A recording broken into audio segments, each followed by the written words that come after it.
hindi inaasahang pangyayari, pero dahil sa kagustuhan natin na mag-alaga at magparami pa ng manok, dahil nga ito ay hobby natin, so laban lang. Hello, what's up again to my YouTube channel mga boss. So yun na nga mga boss, nandito na naman tayo sa ating munting manukan. At ito na naman pala yung ating breeding, si Burmese tsaka yung pure asil natin mga boss.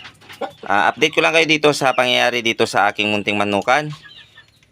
Ito na nga pala sila ngayon. Kakasalang ko lang, mga 5 days na sila at meron na silang isang itlog. So update ko rin kayo dito sa kabila na box mga boss. So ito nga pala yung ating asil na Pakistani asil na stag. Ginawa ko na siyang broodcock at pinaris ko na siya dito sa aking pure asil na old line. At hindi pa sila umitlog mga boss. At update ko lang kayo dito sa aking pang mga manok o mga alaga mga boss. Dahil kakabalik lang natin dito sa YouTube dahil sa mga pangyayari sa atin, kaya hindi tayo nakapag-YouTube ulit. Update ko lang kayo dito mga boss. Ito nga pala yung isa kong pure asil na old line din. Naglilimlim na siya at parang siyam na ata yung itlog niya. Hinayaan ko lang muna siya dyan. At ito naman yung sisiyo natin dati na anak ng pure asil tsaka ng Belgian natin. Yun. Turning to 2 months old na to sila mga boss. At yung kapatid nila ay nandito. Yan pala yung anak ng talisain natin na Belgian. Ito yung kapatid nila. 3. Bali yung iba pala nating mga alaga mga boss ay nabili na. Kasi dahil nga sa may hindi inaasahang pangyayari dito sa atin, so kailangan natin magbawas.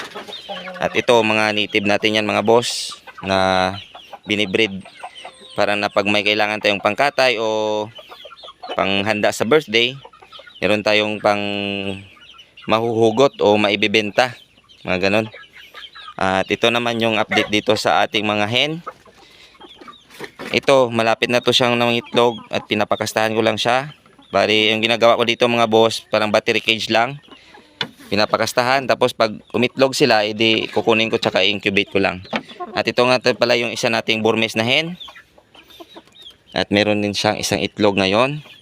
Kukolektahin ko lang to siya mga boss dahil pinapakastahan ko din ito doon sa broodcock natin doon sa loob na old line na asil. At ilalagay natin ito sa incubator mga boss. At ito pala yung asil natin na isa mga boss na stag. 5 months old turning to 6 months. Yun. Siya na lang yung naiwan dito. Wala na tayong tinatali kasi wala na mga boss. Naibenta ko na dahil nga sa hindi inaasahang pangyayari. Pero dahil sa kagustuhan natin na mag-alaga at magparami pa ng manok, dahil nga ito ay hobby natin, so laban lang. At magsimula ulit tayo mga boss.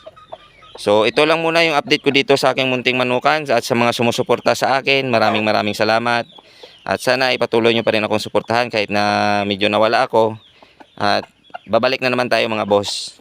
So yun lang muna. Lagi nating tatandaan na ang sabong ay sports lamang at huwag tayong mapakalulong sa sugal. At lagi nating unahin ang ating pamilya. Maraming salamat and God bless ating lahat.